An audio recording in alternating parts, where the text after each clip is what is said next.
Eh ben, écoute, je te propose qu'on plonge directement dans le sujet qui va nous intéresser aujourd'hui. Et on va commencer par faire un petit retour sur ta carrière. Oui.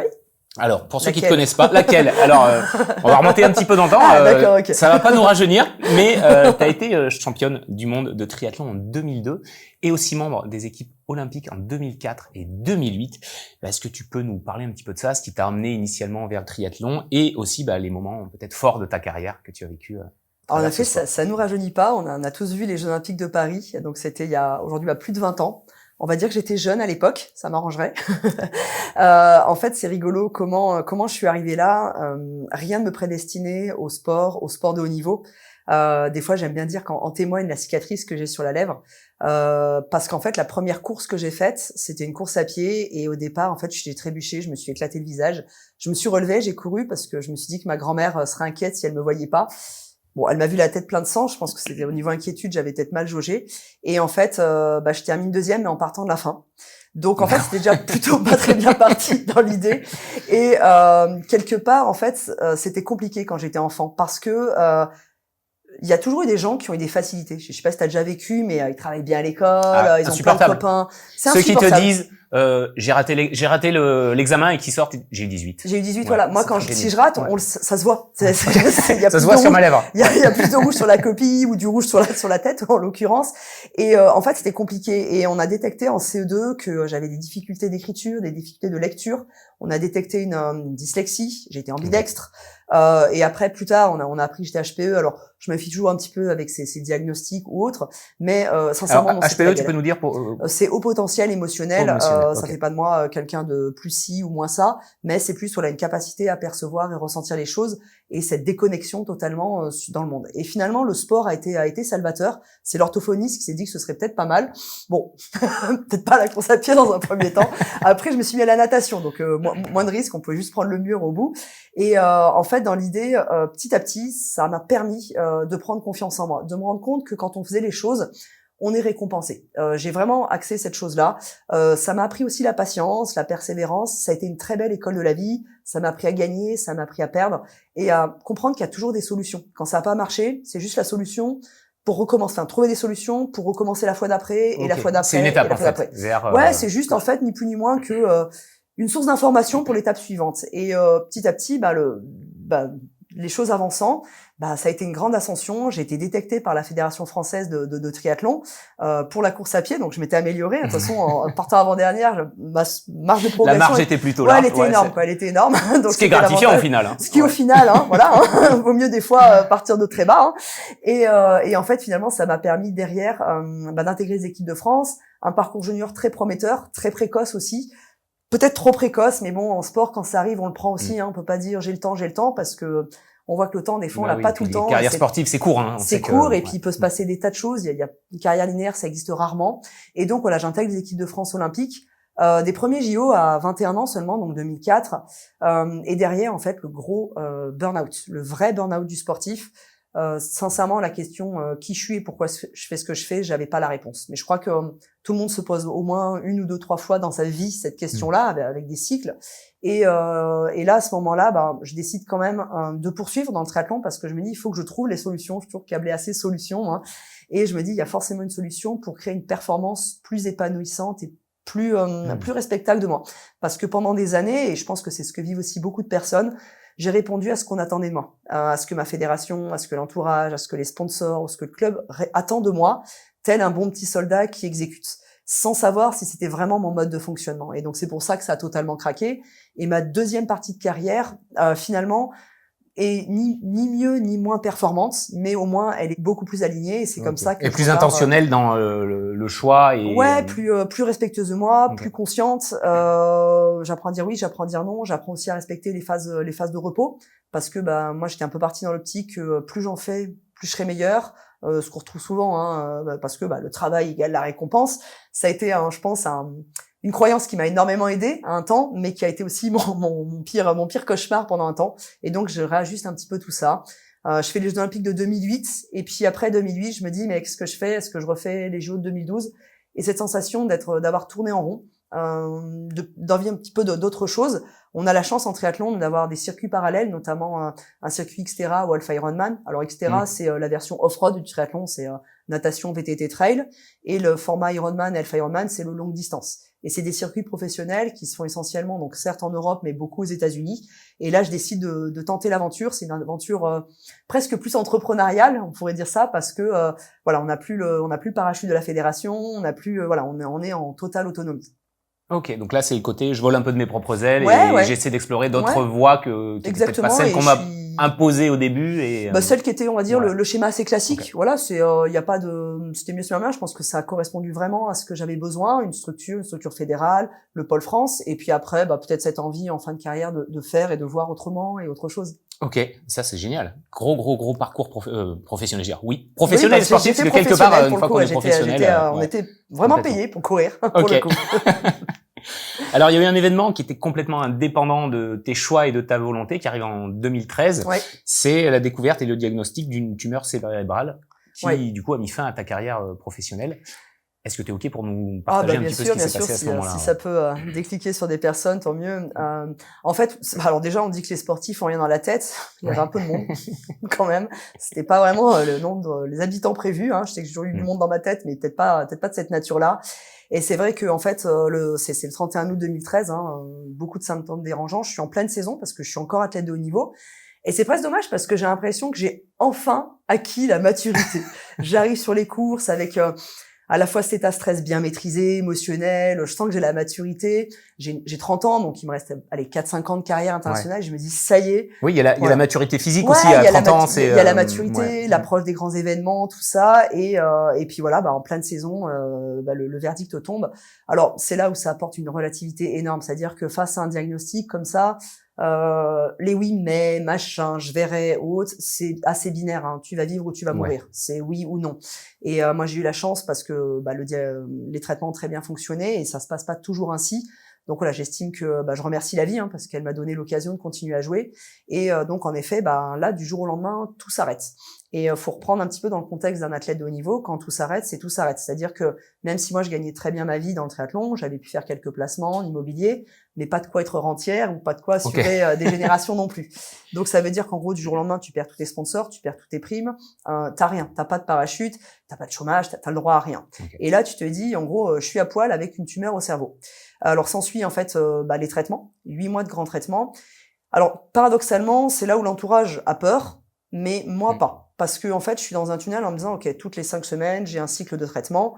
L'idée c'est d'arriver avec le corps le mieux réparé entre chaque traitement. Donc un petit peu comme si toutes les 5 semaines, il y avait un dossard pour une compète et l'idée c'est de bien récupérer, bien se préparer et ainsi de suite.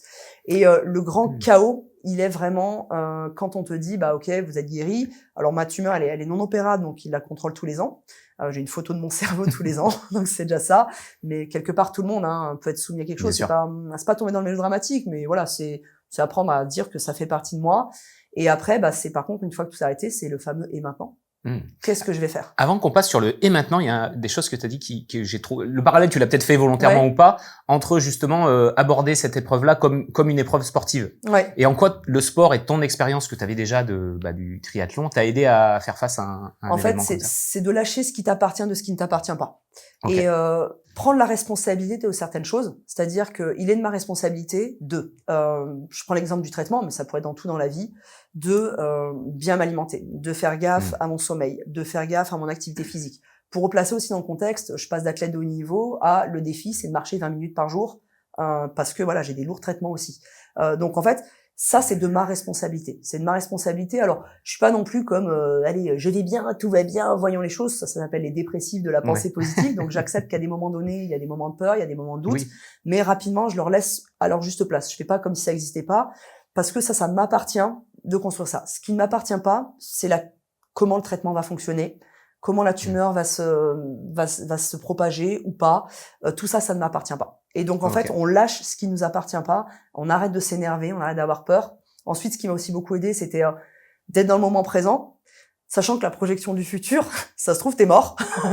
Tout comme la projection du futur, c'est OK, ça va bien se passer. Mais en fait, comme tu maîtrises pas, tu reviens dans le présent. Qu'est-ce que j'ai à faire là maintenant? Qui j'ai besoin d'être? Qu'est-ce que je dois faire? Le fameux avoir, qui est le résultat, on l'a pas. Et très souvent, on est toujours axé à, on veut avoir dans la vie, mais on n'est pas des avoirs humains, on est des êtres humains qui faisons des choses. Et ça, par contre, on le maîtrise à 100%. Donc, je pense que c'est ce parallèle-là qui a été que j'ai vraiment pu faire du monde du sport de haut niveau et dans cette épreuve-là. Ok, ouais, ça me parle beaucoup parce qu'il y a vraiment ce côté, c'est où est-ce que j'ai de l'influence et sur quoi j'en ai pas. Exactement. Et où est-ce que je mets mon énergie, du coup. Et le côté aussi, j'ai le droit d'avoir peur, j'ai le droit de douter, j'ai le droit de pleurer, parce que c'est quand même un peu gore, hein, soyons honnêtes. Mais je me laisse pas non plus envahir par cette pensée-là. Voilà, je suis maître de ma pensée. Voilà, c'est vraiment c'est ça que je retiens vraiment sur cette aventure. Elle a pas été paradoxalement si désagréable que ça par rapport à l'après où on se dit waouh. Ouais, et puis on sait pas où on va. Exactement. Ouais. Et du coup, ça fait lien avec ma question suivante. Il y a cet aspect de sur quoi j'ai de l'influence, et là où tu as de l'influence, d'après ce que je comprends aussi, c'est donc toi et ta carrière professionnelle. J'ai une carrière qui s'arrête. Qu'est-ce que je vais faire ensuite? Ouais, que je vais faire, alors. C'est quoi les choix que tu as fait? Je sais que parallèlement à ta carrière, tu as poursuivi des études en psychologie, en neurosciences, préparation mentale. Comment tu as intégré ça à ce moment-là dans ta vie et comment tu l'as transformé en ce que tu es aujourd'hui? Alors, au début, on pourrait toujours dire, maintenant c'est facile avec le recul, ce qui tue pas remplit fort, à moi de transformer tout ce qui m'arrive en une opportunité. À l'instant T, déjà, tu te dis, ce qui tue pas permet juste de prendre conscience qu'on est en vie. Et très sincèrement, au départ, je savais pas ce que j'avais concrètement envie de faire. Parce que à la toute base, j'ai des études en neurobiologie, donc j'ai un parcours scientifique à l'origine, mais ça me passionnait pas, étudier des cellules. Après, je me suis dit qu'un humain, c'était 10 000 milliards de cellules, donc c'était quand même plus fun. Et là, en fait, je me passionne beaucoup pour la psychologie. Et là, je me suis dit, ok, je vais reprendre mes études en psychologie, en préparation mentale à l'université. Mais ce chemin-là, il a vraiment mis 2 ans à se mettre en place. Ça n'a pas été, tiens, cool, je sais ce que je vais faire. Et à quel moment il est arrivé? C'était déjà quand tu étais sportive ou la bascule s'est faite vraiment au moment où tu as compris que les choses... Moi, je faisais partie des rares athlètes de haut niveau à faire des études en parallèle. Okay. Avec cette sensation de me dire, il y aura un après, il faut que tu aies quelque chose que tu aimes. J'étais aussi une des rares athlètes aussi à avoir vraiment pied sur terre pour le coup, parce que faut remettre dans le contexte, on est complètement désociabilisé, on vit dans un monde un peu parallèle, on était quand même plutôt bien payé pour ce qu'on faisait, très sincèrement, même si c'était dur. Alors faut appartenir au top 10 mondial, hein, sinon t'en vis pas, hein, voilà, bien sûr.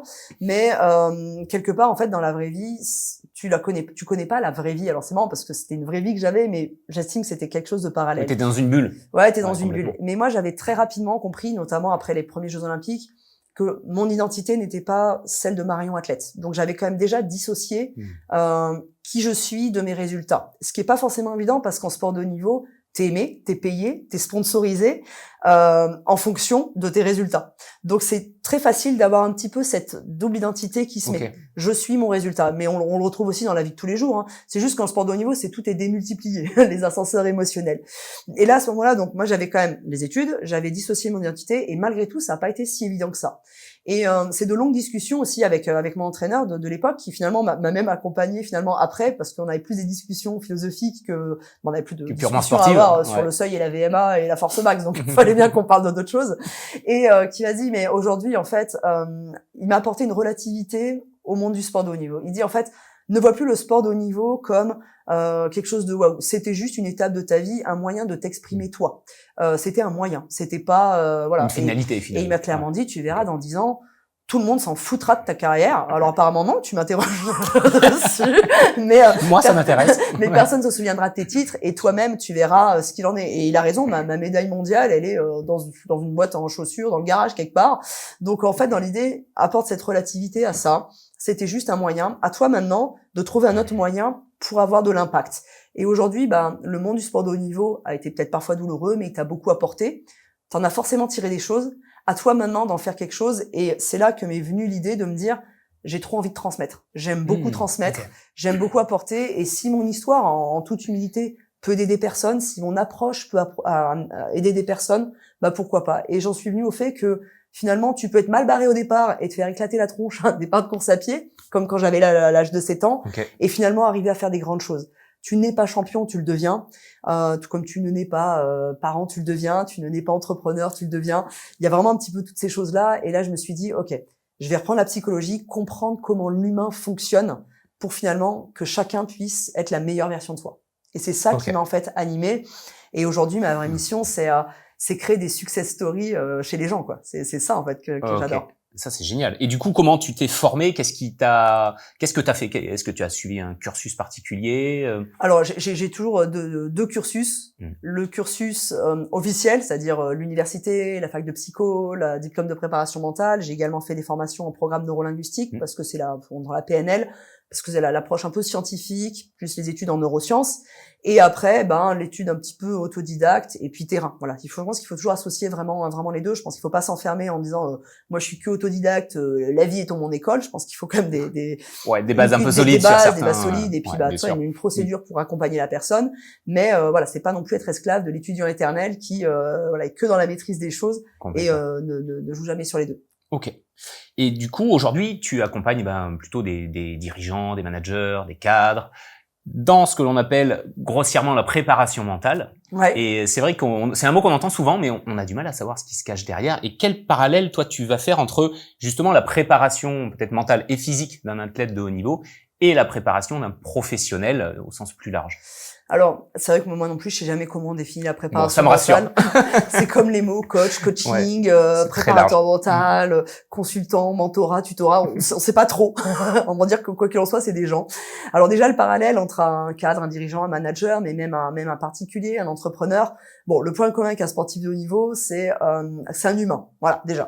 La base. On va juste partir. Moi, je m'intéresse à l'individu. Après, quand on prend la notion de performance, c'est ce que j'avais pu remarquer dans ma carrière d'athlète, c'est que si on prend à très haut niveau, finalement, tout le monde a plus ou moins les mêmes capacités physiologiques. À très haut niveau, tout le monde est doué, tout le monde est travailleur, on va pas se mentir. Après, on a le même accès au matériel, aux technologies d'entraînement, aux technologies de récupération, tout ça. On a tout pareil. Ce qui va juste différencier un athlète d'une autre, c'est son mental. Et dans le mental, il y a l'interne et puis il y a l'externe. Cette capacité au savoir s'entourer, savoir créer les bons écosystèmes aussi. C'est soi et l'écosystème. C'est un peu comme le pingouin. Il faut qu'il apprenne à vivre dans la banquise. Donc il y a la psychologie du pingouin et ensuite l'environnement dans lequel il va être. Et donc finalement, l'humain c'est pareil, c'est qui il est et comment il va créer son écosystème. Donc là l'idée, quand je vais travailler en préparation mentale, c'est d'arriver à dire que le mental va être un des facteurs qui va aider à prendre les bonnes décisions, saisir les bonnes opportunités, comprendre pourquoi à des moments donnés, ça on a au fond de nous envie de le faire mais qu'on ne le fait pas. Et il suffit pas de dire taka, sinon dans ce cas-là, on sortirait un livret des taka. Où il faut. Et taka, il y a qu'à faucon. Et comme ça, tout le monde serait accompli, pleinement heureux et oserait tout. Donc ça veut dire que c'est plus complexe dans le cerveau et c'est ça qui est chouette. Et j'ai tellement vu aussi des athlètes qui étaient profondément doués, mais qui avaient une capacité à s'auto-saboter. Des athlètes sur lesquels on aurait dit pas forcément miser sur eux, mais ils ont su saisir l'opportunité, le bon jour, au bon moment. Donc en fait, je me suis dit mais tout ça c'est beaucoup dans la tête. Après en sport de haut niveau, surtout les sports d'endurance, bon, la VMA joue un peu, mais si on isole cet aspect-là et qu'on prend sur le mental, ça peut énormément jouer. Ok. Ça, c'est super intéressant. Et du coup, maintenant, tu t'éclates à accompagner, on va dire, des gens avec des profils qui sont pas forcément des sportifs. Et selon toi, du coup, il y a un écho entre ces deux univers. Il y a quand même des gros parallèles à tirer. C'est quoi ces parallèles pour toi vraiment qu'on peut, de manière peut-être concrète, qu'on peut tirer? Moi déjà, la première chose, c'est que je pense qu'on a tous la responsabilité d'être la meilleure version de soi-même. 1, pour soi, 2, pour ses proches, et 3, pour les autres. Quelqu'un qui est la meilleure version de soi est franchement moins chiant. Ouais. Donc je pense que déjà, ça devrait déjà être une première responsabilité à se prendre. Déjà, première chose. Ensuite, quelque part, donc déjà, cette responsabilité d'être la meilleure version de soi. Ça, c'est cette première chose. Ensuite, finalement, si tu regardes la vie, mais que ce soit de n'importe qui, en fait, on est tous soumis à prendre des décisions, à comprendre notre mode de fonctionnement et arrêter de fonctionner à l'envers. C'est un peu comme un cadenas. Si je te donne les chiffres, mais pas dans le bon ordre, ça va bloquer. Donc, on a tous notre combinaison, on a tous notre code à craquer, quelque part, notre mode de fonctionnement. Sans tomber dans le moi qui est toujours fait comme ça. Voilà. Donc, mais connaître vraiment son mode de fonctionnement. On a tous des objectifs. Petits, grands ou autres, mais peu importe. Chacun a ses propres petits challenges internes. Des fois, il y en a, on se les avouer, d'autres pas. Mais au fond de nous, on a tous des petites aspirations. Ensuite, on a tous des émotions à gérer. C'est pas tous les jours toujours facile. On voit, même quand on est parent, on a l'impression que les décibels... On voit vraiment tous les jours quand on est parent. On a l'impression que les décibels de nos enfants évoluent selon notre état, alors que c'est toujours les mêmes décibels le soir quand on rentre à la maison. Mais dans l'idée, voilà, donc il y a ces prises de décision, il y a cette gestion des émotions, il y a savoir créer en fait toutes les bonnes routines qui vont nous amener à performer. Et ce que j'entends par performance, c'est, voilà, comme on dit, c'est utiliser son plein potentiel. Il va forcément y avoir des remises en question, il va forcément y avoir des leviers de motivation. On se lève pas tous les jours ultra motivé, mais malgré tout, il y a quand même des choses à faire. Donc, à quel moment je me dis, faut pas pousser trop parce que je suis en train de m'éloigner et c'est délétère pour moi. À quel moment il faut se mettre le petit coup de pied aux fesses et malgré tout faire? On a tous soumis à des peurs. Enfin, donc finalement, c'est le quotidien de tout le monde. C'est juste qu'en sport, c'est ultra exacerbé. C'est juste que ça se voit beaucoup. Mais sinon, c'est exactement la même chose. Ok. Alors dans ce podcast, dans Ose, on explore justement les instants où tout bascule. Ouais. Il y a ce moment un petit peu charnière. On a une petite idée peut-être de toi à quel moment il est arrivé, mais est-ce qu'il y a eu vraiment un déclic très précis qui fait que tu t'es dit à ce moment-là, ok, bah le sport, ça va être une partie de ma vie que je vais laisser, puis je vais me concentrer sur autre chose, ce nouvel autre chose que tu as construit. Alors moi le sport, comme dit, il a été imposé par l'extérieur et ça a été ça. D'ailleurs, c'est marrant, c'est sur ça que j'ai dû le plus travailler, parce qu'au départ pour moi. J'étais beaucoup dans l'optique de t'es responsable de ce qui t'arrive, donc je me dis mais qu'est-ce que j'ai fait pour? Alors qu'en fait, je me suis rendu compte que ça ne m'appartenait pas. Ma seule responsabilité, c'est d'en faire quelque chose. Donc la tumeur au cerveau m'a mis un clap de fin. Donc ça a été forcément un pivot. Mais tout comme il y a eu un premier pivot après mes premiers Jeux Olympiques, le pivot quand je suis partie sur le circuit américain, la tumeur, être mère a été aussi un pivot parce que à un moment donné, on se dit maintenant c'est voilà. Donc en fait, je pense qu'on a vraiment des cycles dans nos vies. Si on regarde les vies de chacun, c'est toujours tous les 3, 4, 5 ans, il se passe quelque chose, à nous d'en saisir pour peut-être faire différemment et mieux. Donc oui, il y a eu forcément plusieurs pivots et il y en aura forcément un bientôt. Ouais, a priori. A priori, normalement. Tu parlais justement au moment du pivot que t'avais noué une relation un peu différente, c'est avec ton coach, hein, c'est ça que tu me disais tout à l'heure, sur des sujets qui sortaient un petit peu du sport. Ouais. Est-ce que tu as eu d'autres personnes qui sont intervenues ou à ces moments-là des mentors, des coachs, des formateurs, des personnes que tu as rencontrées qui t'ont aidé ou en tout cas qui t'ont mis peut-être le pied à l'étrier pour faire cette bascule? C'est la question parce qu'on se dit mince, si j'en oublie un. Il va être très déçu. En fait, ma grand-mère m'a toujours dit, peu importe la personne, écoute toujours ce qu'elle a à te dire. Te laisse pas non plus trop influencer parce que n'écoute pas les conseils de quelqu'un qui n'est pas là où tu voudrais être. Donc voilà, ça c'est les fameux on m'a dit que, donc faut attention du on. Mais en effet, dans l'histoire de chacun, tu as quelque chose à comprendre. Et moi, j'ai toujours vraiment écouté tout le monde. Évidemment, je me suis formée auprès de mentors. Je me suis parfois, des fois aussi, je vais avoir écouté des podcasts. Je trouve que le podcast m'a été aussi des moments révélateurs parce qu'on se dit quelque part, oui, ça entretient le cerveau. Donc, on va dire que chaque rencontre, j'ai toujours tiré quelque chose de toutes les échanges que j'ai pu avoir. Un peu comme là. Ouais, c'est génial. Mais bien sûr, on a toujours à prendre quelque chose. C'est de qui on le prend. De qui on le prend. Et même des fois, regarde, à une autre échelle, des fois, les bons donneurs de leçons, c'est tes enfants. Tu te dis, il a raison. Ouais, il voit ça comme ça, lui. Ah ouais, d'accord, ok. J'ai une question je me pose la question avant qu'on démarre l'émission. Est-ce qu'il y a une idée reçue, un mythe sur ton métier et peut-être l'univers plus large, on va dire du sport, mais on va dire de l'être humain, que t'aimerais un peu débunker ou que t'aimerais casser, des choses qu'on entend, tu sais. Il y en a dans beaucoup de domaines. Hein, j'en vois un petit peu deux. Déjà, le premier, c'est que en fait, quand je parle avec quelqu'un, je suis pas en train de l'analyser en niveau psycho-comportemental. Donc voilà. Ah ouais, ça se trouve, elle va m'analyser. En fait, on discute juste, c'est tout. C'est ça, c'est tout, je m'en fous. Tu vois, le cerveau, voilà, c'est autre chose. Et après, la notion de, en gros, t'as le mental ou t'as pas le mental, quoi. Et ah oui, ok. Un peu t'es né pour réussir ou t'es pas né pour réussir. Ouais, voilà. C'est en fait, tu n'es pas, et c'est pas à la maternité où toi t'auras le mental, toi t'auras pas le mental. On voit des tas de choses sur des gens qui peuvent avoir une enfance hyper à l'aise, très dans la compréhension, dans l'écoute, dans l'amour, et finalement mentalement il y a des trucs qui vont bugger. À l'inverse, mentalement rien va bugger. D'autres personnes qui vivent dans un environnement de galère, qui toute la vie en sont victimisent, ou à l'inverse dans un galère et en font vraiment quelque chose.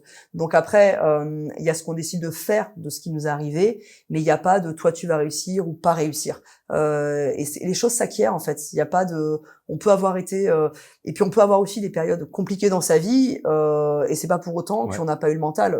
Voilà, c'est vraiment, on a tous cette possibilité d'y arriver. Vraiment. Ok. Et du coup, ça veut dire qu'on a des profils qui sont complètement différents. Des profils, j'imagine que toi que tu accompagnes, qui sont différents, que tu analyses. Je vais décrypter une première fois et après on travaille. Parce que tu travailles avec des sportifs de haut niveau, avec des particuliers, avec des professionnels, des cadres, des dirigeants. Donc j'imagine des situations qui sont complètement différentes. Comment toi tu adaptes tes méthodes de préparation mentale à ces différents publics? Moi, je pars déjà de l'individu. Et c'est ce que je disais un petit peu au début, quelque part, que ce soit un sportif de haut niveau, que ce soit un cadre, un dirigeant, un manager, une mère de famille, un entrepreneur, un adolescent, peu importe en fait, moi ce qui m'intéresse c'est l'individu. Parce que le reste c'est ce qu'il est, c'est ce qu'il va faire, ok. Et en fait je pars de l'identité gagnante, c'est-à-dire qu'en gros l'individu, comment toi est-ce que tu fonctionnes. Et si tu prends, on va prendre un exemple qui est assez parlant, l'exemple dans une équipe, tu peux avoir deux joueurs qui jouent au même poste avec deux mentalités différentes. Bah ça veut dire qu'en gros, il va falloir que lui-même accepte d'être dans son identité et pas chercher à coller à une identité qui n'est pas la sienne, parce que c'est là où il y a un dérèglement généralement des valeurs. Donc on part de l'individu, de qui il est vraiment, pour exprimer vraiment ça, son ADN pleinement sur ça. Et après, on va l'aider à construire l'écosystème dans lequel lui va pouvoir s'accomplir pleinement. Tu vois, lion dans la savane, pingouin sur la banquise. On n'est pas un pingouin dans le désert. Et on assume d'être un pingouin. Ça ne marche pas. Ouais, voilà. Donc là, ça va être ça. Et après, oui, derrière, quelque part, la gestion des émotions, la prise de décision, la manière de fonctionner va être une fluidité. En fait, la préparation mentale, si tu pars vraiment de l'individu, et je trouve que c'est intéressant de remettre l'individu au cœur du système, et plus l'individu, allez, adapte-toi, quoi.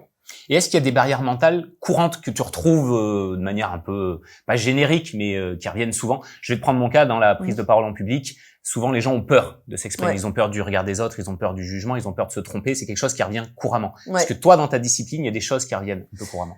Ouais, on retrouve toujours, en fait, c'est toujours les mêmes peurs exprimées d'une manière différente. La peur de l'échec, la peur de ne pas être aimé, donc on va retrouver le rejet, on va retrouver l'humiliation, on va retrouver tout ça.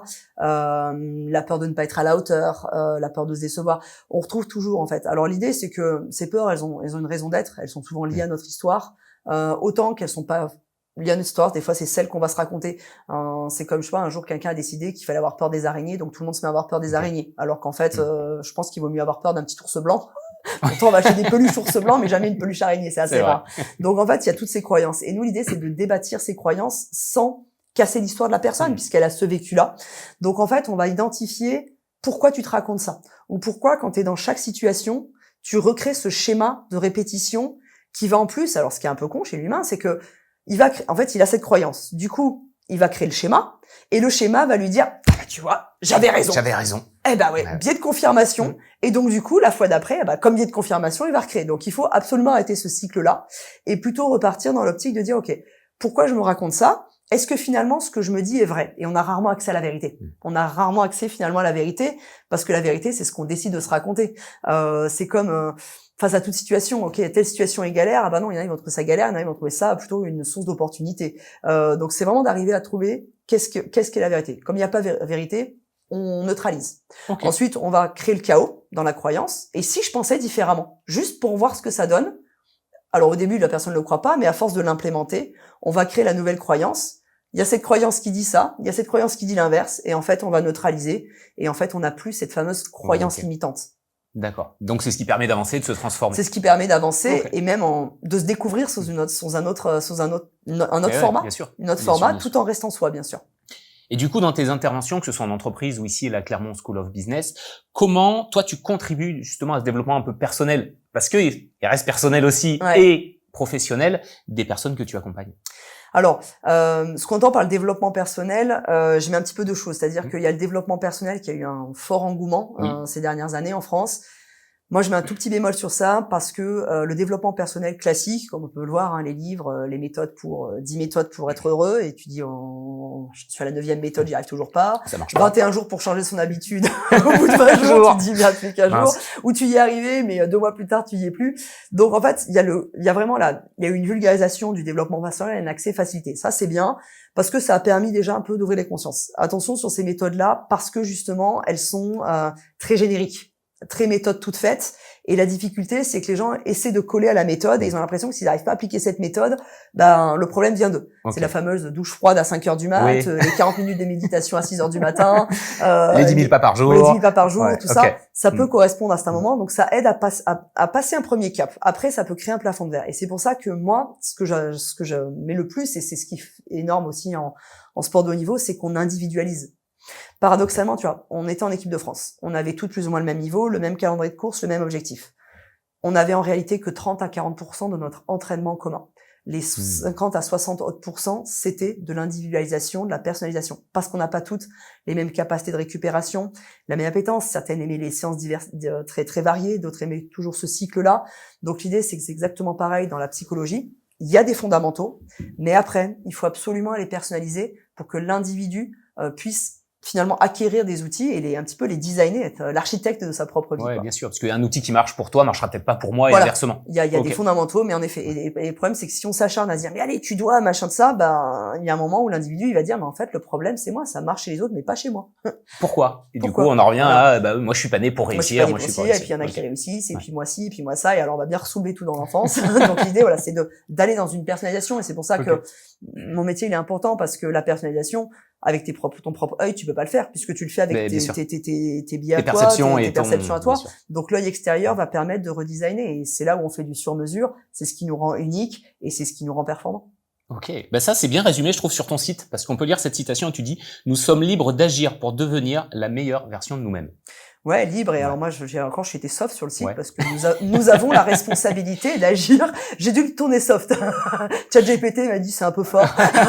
Calme-toi Marion. Nous sommes libres. Tu vas faire peur Mais aux gens. En effet, on est libre de le faire, et c'est faux de croire que c'est pas possible. C'est faux de croire que on est trop jeune ou qu'on est trop vieux. On n'a pas eu les bons parents, la bonne enfance, la bonne école. On a tous vécu des traumas dans notre vie d'une façon ou d'une autre, et ça laisse des cicatrices. Je suis vraiment pas dans l'optique de dire il passe au-dessus de ça, mais voilà, à nous maintenant d'en faire quelque chose.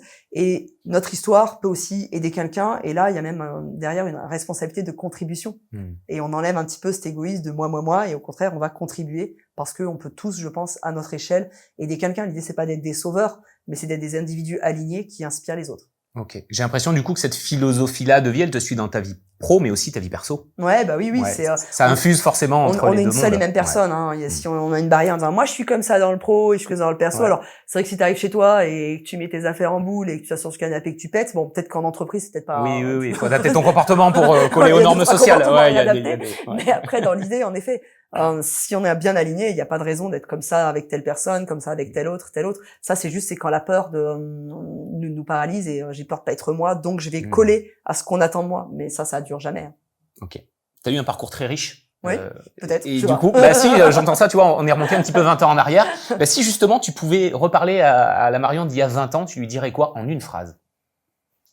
Que la sagesse c'est d'oser. Donc ose. Ah, génial. C'est le nom de ce podcast. Ose, c'est parfait. Tu vois, on est vraiment dans le thème. T'as une vie professionnelle qui est riche, on a entendu une vie de famille aussi qui est riche. Comment tu fais pour arriver à concilier justement un petit peu tous ces aspects de ta vie-là, garder ce fameux équilibre qui, on le sait, n'est pas toujours évident à gérer, surtout quand on est entrepreneur? Alors, l'équilibre, moi je le définis comme le déséquilibre permanent.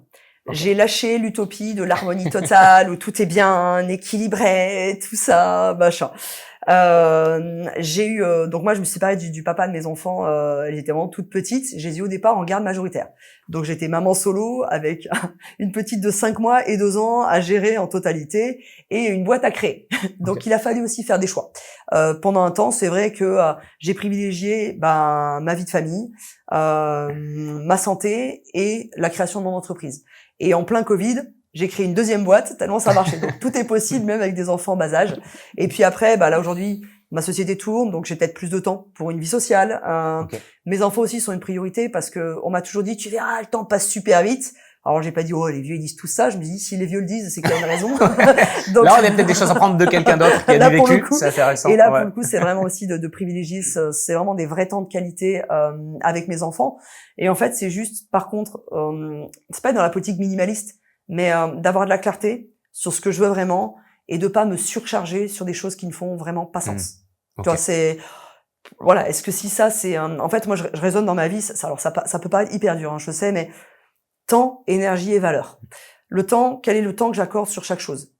Quelle énergie ça me prend et ça me donne?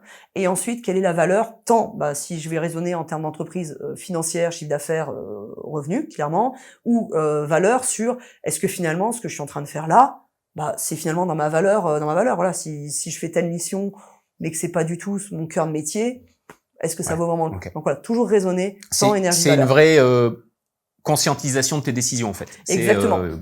Ça empêche pas d'être impulsif sur certains trucs, mais c'est quand même de se dire attention là, si je vais là-dessus, est-ce que c'est vraiment de structurer pertinent pour justement en fait moi plus je structure, plus je suis connecté à tout ce qui est innovation, créativité et rêverie. C'est un peu des caractéristiques. Je mets juste un bémol parce que j'ai fait un gâteau yaourt avec une de mes filles, et c'est marrant parce que je pense on éduque une forme de philosophie, elles auront leur leur route Leur à elles, propre, prendront leurs propres décisions. Elles, des fois, elles feront totalement l'opposé de moi, j'imagine. Des fois, peut-être elles redupliqueront, j'en sais rien. Mais j'ai ma petite de 7 ans qui m'a dit que c'est vrai que le gâteau était un peu trop cuit. Et elle m'a dit, tu vois, tu dis toujours temps, énergie et valeur. On a passé beaucoup de temps ensemble, c'était chouette, beaucoup d'énergie, mais je crois que ta valeur, c'est pas les gâteaux yaourt. Donc voilà, comme quoi. Mais par contre, ça a été compensé par un moment en famille. Ok. Donc on s'y retrouve On s'y malgré retrouve tout aussi, à l'équilibre. malgré Ok. qu'il était vraiment pas bon. Mais c'était une belle aventure. Tu parlais juste avant de vie sociale. C'est quoi les occupations de Marion quand elle n'est pas en train de préparer des professionnels ou de faire des gâteaux avec ses enfants? Est-ce que tu as des loisirs? Alors les gâteaux, c'est très rare. Gâteaux, c'est très rare. D'accord. Oui. Je me permets de le placer là parce que comme ça, au moins, on dira cool, elle est maman Ouais. gâteau. Non, alors moi j'ai un aspect très rêverie, assez solitaire aussi. J'aime les gens mais pas trop. Alors si j'aime les gens, mais voilà, j'ai quand même besoin vraiment de mon espace vital. Je peux passer des heures sur des sites de décoration. Chez moi, j'ai conçu ma maison de A à Z, dans le design, dans les demi cloisons ou autres, beaucoup de temps dans le jardin, promener le chien et simplement regarder la nature. Et après voilà, j'ai un petit cercle d'amis, il doit y avoir, allez, ils passent même pas sur les 10 doigts de la main. Et voilà, c'est ce temps vraiment de qualité sur ça. Donc beaucoup de rêveries, beaucoup de voilà. Ouais. Toujours un peu de sport? Oui, alors ouais, c'est oui, parce qu'en fait ça fait pour moi ça fait vraiment partie de l'hygiène de vie. Tu vois, on me dit qu'il faut se laver, le sport nettoie un peu les cellules, donc c'est bien. Hein. Si on reste trop assis, on va finir comme des marécages. Hein. On fait de 80% d'eau, donc attention. Bouger un peu. Et en effet, oui, quasiment tous les jours en fait. Alors ce qui paraît beaucoup pour des gens, mais moi mon quotidien quand j'étais athlète de haut niveau, c'était 2 à 3 fois par jour, tous les jours, 340 jours par an. Donc finalement une demi-heure à 1 heure par jour. Je me laisse quand même un jour de repos. Avant, je me dis, non, il faut que tu le fasses, machin bidule. Mais je me suis rendu compte que passé 40 ans, ça m'acidifiait plus que ce que ça m'a apporté.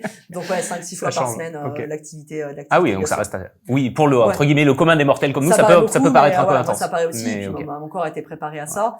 Mais par contre, il n'y a plus du tout de notion de compétition, de résultats, de performance. On va dire que ça, je le transpose vraiment plus dans mon entreprise, ce challenge-là, parce que je suis restée une compétitrice, donc j'adore créer des produits, j'adore faire des lancements, j'adore challenger, développer ton activité, des gros contrats, ça j'adore. Ouais. Après, dans le sport, sincèrement, quand ça fait mal, en fait, je marche, je cours, et puis je me dis, attends, je vais marcher jusqu'à l'arbre là-bas, ça ira bien. Voilà, donc il y a plutôt ce côté vraiment purement hygiène.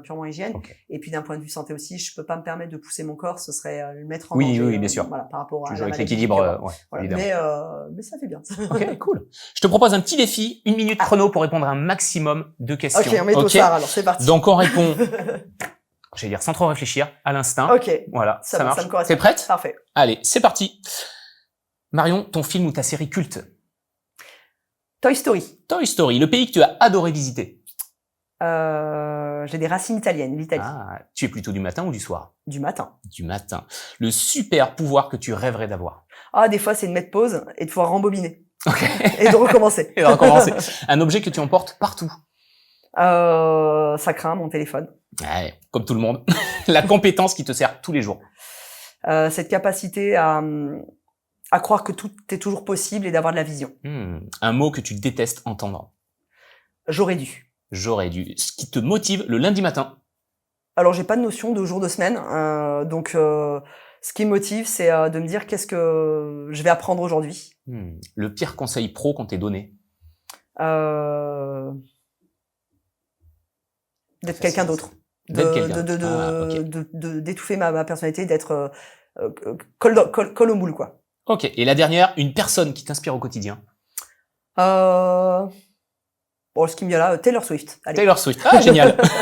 On arrive tranquillement sur la fin de ce podcast.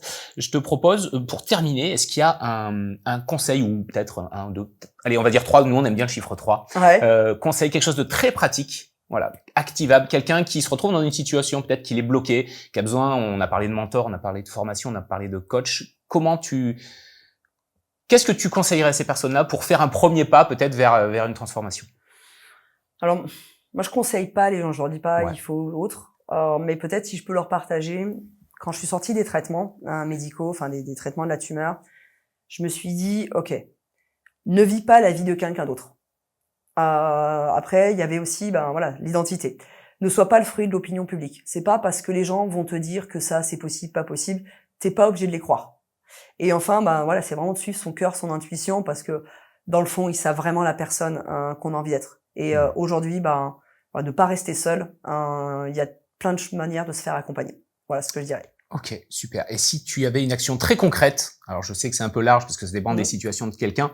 Moi, j'aime bien dire, c'est déjà de se mettre en mouvement. Parce que le fait de rester à rien faire et juste de conscientiser, de réfléchir, c'est pas ce qui fait avancer. Quelle serait peut-être l'action concrète que tu pourrais nous proposer, ou proposer en tout cas aux éditeurs? Au fond de soi, comme je dis, on sait ce qu'on aurait envie, Et en fait, c'est de se dire, ok, peut-être ça paraît énorme. C'est comme si on te demande de manger un éléphant. Tu dis, c'est trop galère. Par contre, tu sais que si tu te fais un steak d'éléphant un petit peu tous les jours, ça peut finir par le faire. Donc, quel est le petit pas qui me permettrait de me rapprocher de la version que j'ai envie d'être et de pas hésiter à projeter qui j'ai envie d'être.